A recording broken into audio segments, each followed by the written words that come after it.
Okay, so I'm improving again, making these videos. What it's like going through the mind of a person that is about to commit suicide. And I remember my MMA coach. He told me a guy only wants to kill himself or commit suicide for only one reason, and it's always because of a girl. And that's true. That is very true. And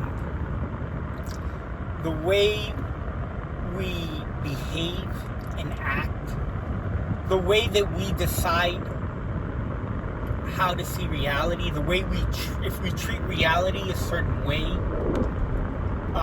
if we have a certain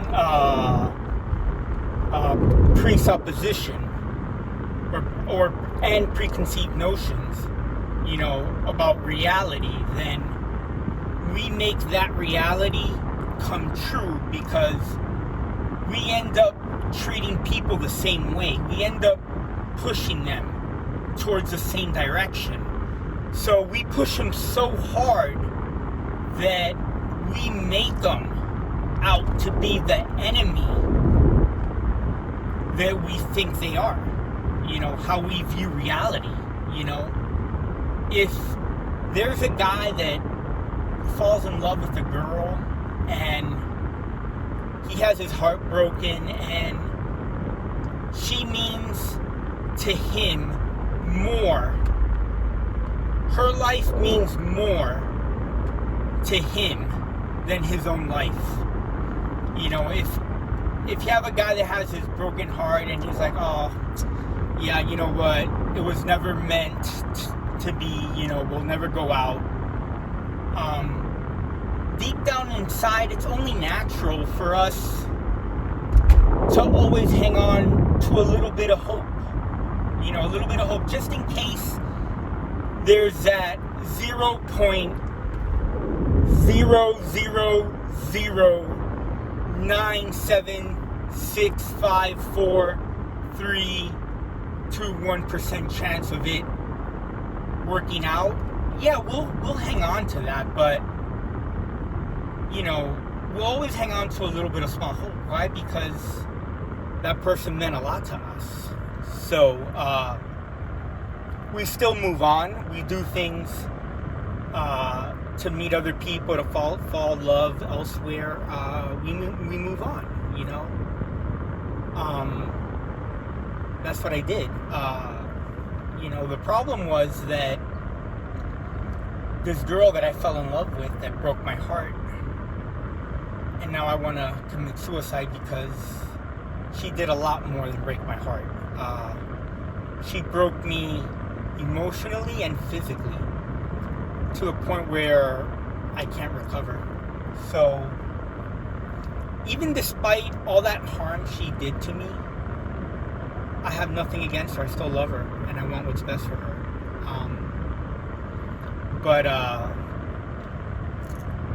But yeah, anyway, I'm this good guy, right? Wanting to move on. Yes, we go to the same church, and I went to that church for two reasons, and it makes sense because we're all about, using one stone to kill two birds, you know what I mean? So Monica had a great church that I learned about, through our brief conversations and information that she shared with me. And I learned about how the church is really big on Christian dating and putting God first, and I fell in love with the church. I was thinking of moving back to Texas after things went bad with Monica.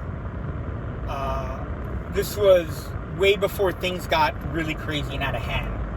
So I wanted to move back, to Texas just to restart. You know what I mean? But I was this guy that really cared about her and wanted what's best for her, but she made reality to look different. She made me out to be a monster, like a guy that is fixated on her and is going up against her will and trying to force her to be with him, and forcing her to be with him, to live with him, to marry him, going up against her will, being violent and abusive, and that's what she was afraid of.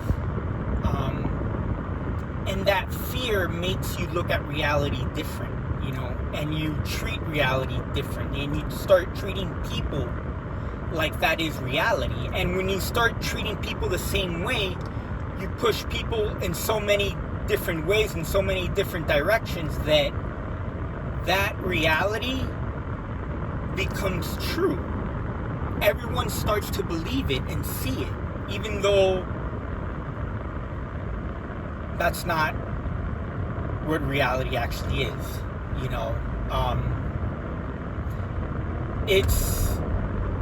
It's a reality that does not represent what is physically happening in reality, but it's a reality that we all imagine in our heads by a group of people that we make it out to be true.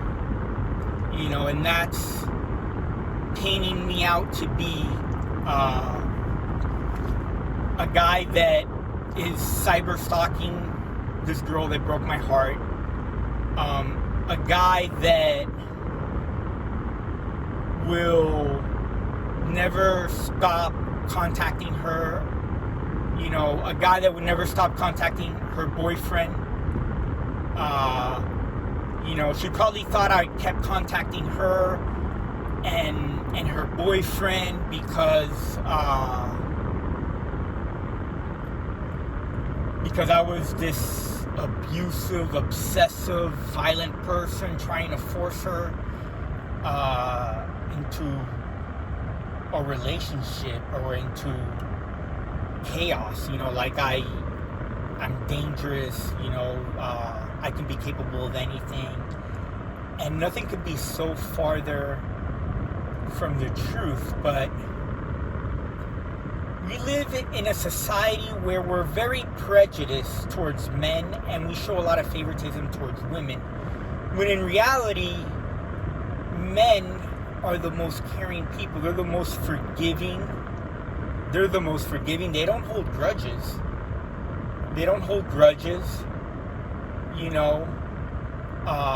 They're very merciful,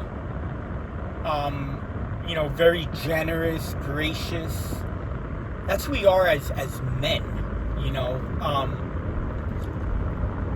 But women are the complete opposite. They are extremely selfish, where men tend not to be selfish. Typically they're very considerate of others' needs and wants, but women are very selfish. All they care is about themselves at whatever cost. Whatever it costs other people, it doesn't matter. Their whole life can be ruined. Like me, I'm about to fucking die, even though I don't want to die. I don't want to commit suicide. I want to live on. But I was put in this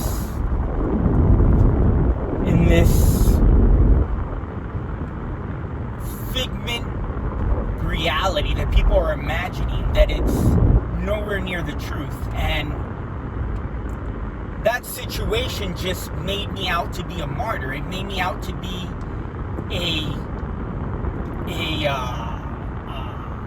someone who they need protection from, because I'm dangerous, I'm violent, I'm a stalker, I'm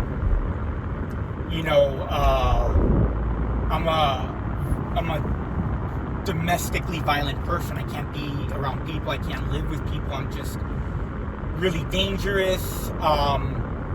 He accidentally violated the restraining order, so now he is a criminal. Because once you violate the restraining order, you are a criminal. You have misdemeanor charges, and you can even have felony charges, or both. So now you have an arrest record, you have an indictment, probable cause has been found against you to charge you with a criminal offense. These are the type of things that has destroyed my life over foolishness, because we're taking the word of a 23-year-old girl who knows no understanding about life or the real world, who knows nothing about men. And that's why she's so scared, because she knows nothing about how life works. And she complains, about a guy who is not leaving her alone, which is not true.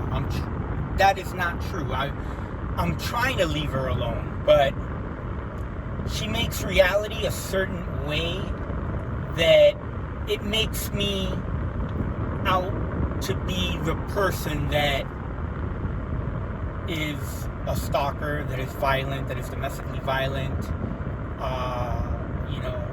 someone they need to get protection from. It makes me out into this bad guy, which I'm not, because we're taking the word of a 23-year-old instead of hearing me out first. I'm 42 years old. When I grew up, I didn't know how to read or write, how to do math. I had no relationship with my parents. I had no brothers and sisters. I raised myself in life, how to take care of myself. I had to mature real quick from an early age. And I have a clean record. No criminal charges. I don't even have speeding tickets, parking tickets. I am one of the most loving and caring person, always trying to recycle, who always put the shopping cart back where it belongs in the grocery store, who never wants to litter, who always picks up trash when he sees that someone litter. I always try to do the good thing, what's righteous. And everyone took a word of a 23-year-old that knows nothing about life, which is the worst thing you can do.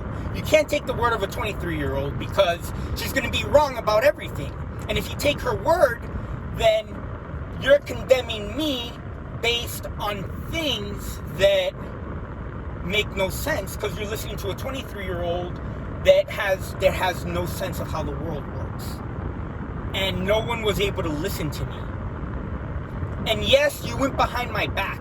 And the court went behind my back and got a restraining order behind my back without my knowledge. And because that happened, I was supposed to see the judge in court, right? But I can't do that. I can't do that because of my anxiety. I can't see a judge. I'm so scared. This has serious repercussions. The judge almost always goes for permanent domestic violence record. My life is over. And then I violated the restraining order accidentally. It was involuntary, but now I have a misdemeanor, an indictment, arrest record.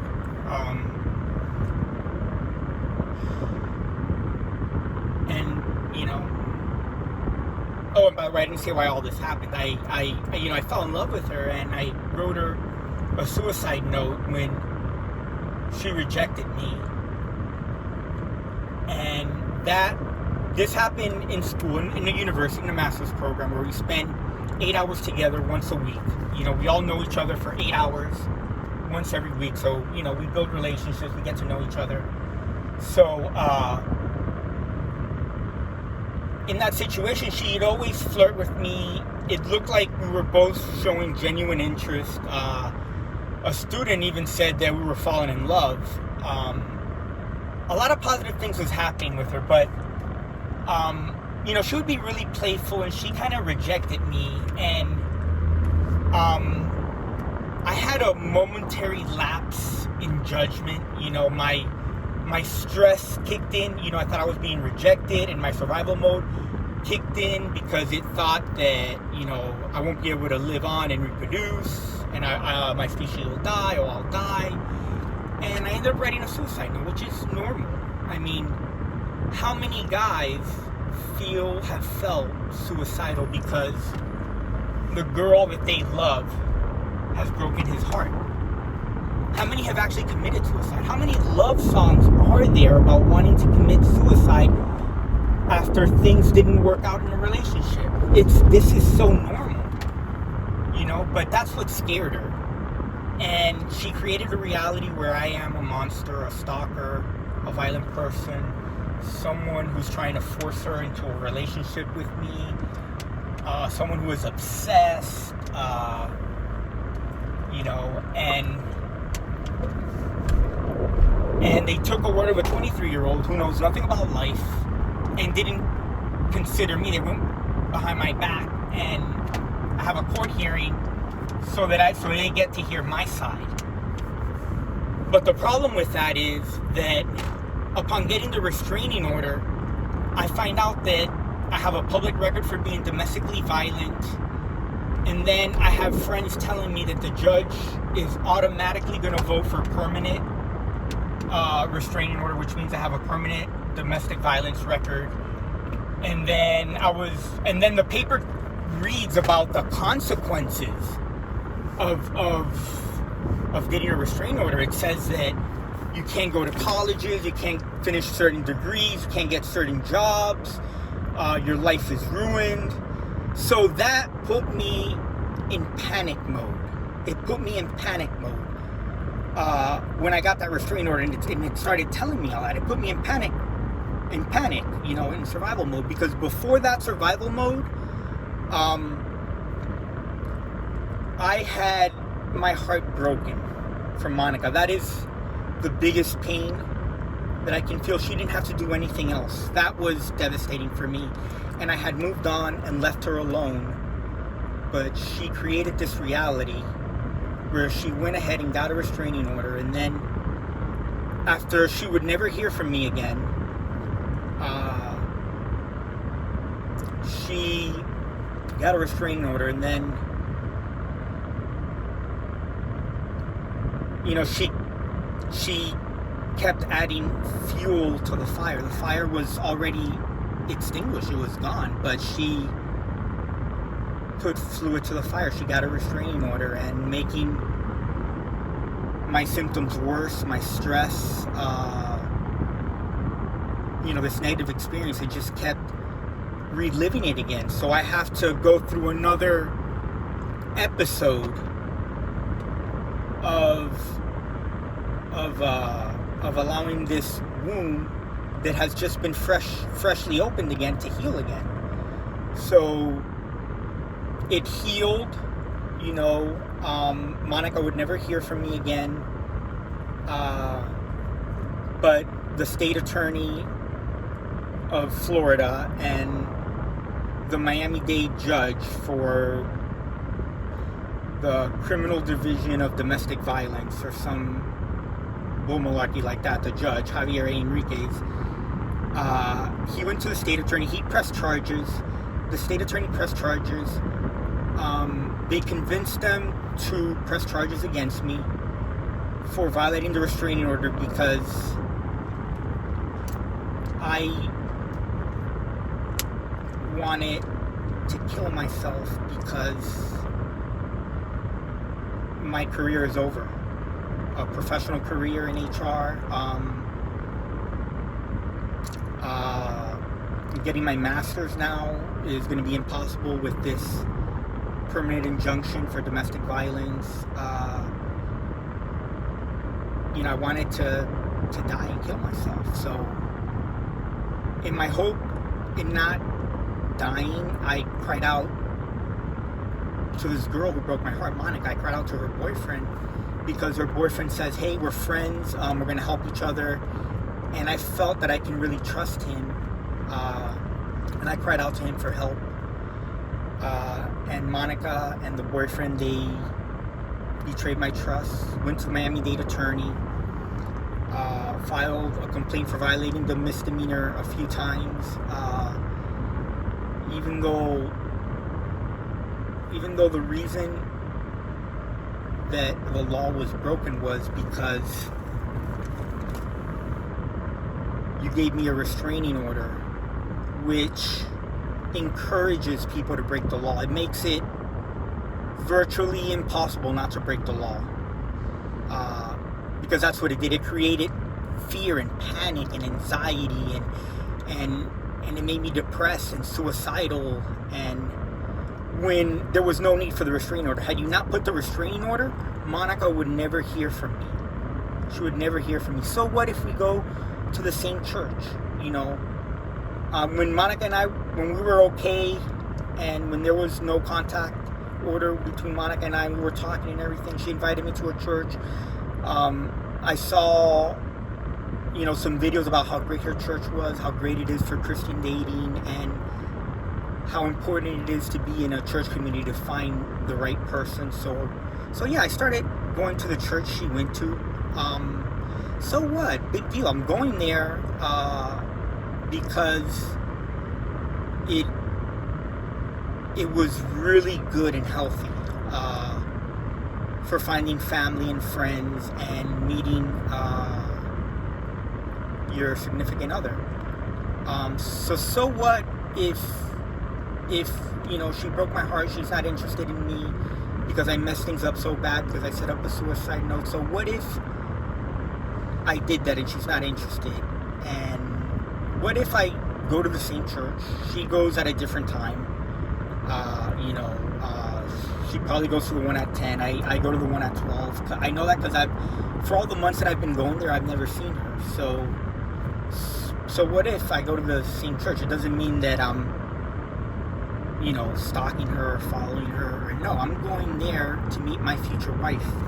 She met her boyfriend in the church that she's with now, so let me do the same. I wanted to do that's what I wanted to do. Instead, these past couple of months, several months have been a nightmare for me. Just worrying about a future and a career. Trouble sleeping, getting a lot of gray hair quick, aging a lot quicker. I notice how quick I've aged in these last couple of months, like 4 or 5 months. Like I've aged. Like I pay close attention to my aging, because if you avoid stress, you stay healthy and looking young forever. And I don't look my age. A lot of people think I'm like 32. Some people even said late 20s, but yeah. All this stress has been making me age quick. I have so many gray hairs now in my beard. They came out of nowhere during the stressful time, and yeah, don't have any prominent wrinkles yet, but I'm noticing I'm getting them. I don't got them yet, but I do notice an acceleration in this. This is destroying my health, making me age quick, to the point where my life is over. I have no future. And the saddest thing is, I've never had a girlfriend, so that's why I misinterpret things, and people see things the wrong way. It's just because I don't know any better. I don't understand the significance of what I did, because what I did looks harmless, and it can scare people. And I guess that's what happened with a lot of my writing. I think I mentioned something about Erik Erikson. I'm not sure in this video or in another video, but Erik Erikson says that during our teenage years, we learn to build friendship and relationship and trust. And I've never done that. I only started to do that recently in the master's program in FIU, because I would spend 8 hours with my peers, and it helped me a lot. Whereas before, when I was in school, I was in special ed, and I was separated from the general school population, so I never got to develop my social skills with my peers. So anyway, it's just a long history. It puts me in a very awkward position where the state attorney and the judge needed not to press charges. They needed not to press charges because of the innocent nature. This is classroom drama where nothing illegal is happening. You know, it's just kids developing and growing and learning to be better versions of themselves, you know, dealing with heartbreaks for the first time, you know, with depression, moving on, learning about relationship. That's all this was. I left Monica alone. She would have never heard from me again. Had she not keep making reality look like I was this person that was obsessed with her, that wouldn't let go of her, that wouldn't forget about her, that was trying to force her into a relationship, that was trying to you know, be violent, domestically violent, or, you know, a stalker. And when that's not true, you know, men, like I said in this earlier in the video, were very loving, forgiving, merciful, gracious, loving, big-hearted people. Where women are very selfish and they hold a grudge till the end. Where we don't hold grudges. We forgive and let go. And Monica holding on to this to the very end has brought about my suicide and death. And it's very sad for me because with the social skills that I learned from the program in FIU recently, I can now get the girlfriends that I wanted. I finally understand how to court someone. You know, I finally understand these little tacit knowledge and experiences that you need in life, and I learned that through the program. I learned that through Monica, but I needed her to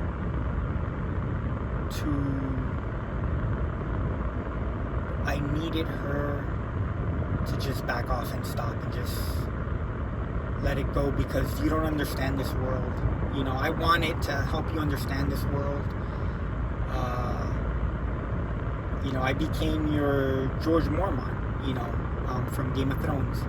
You know, George Mormont, who pledged his allegiance and loyalty to Daenerys Targaryen, who vowed never to take up family and children of their own in their service to Daenerys and to her estate and her family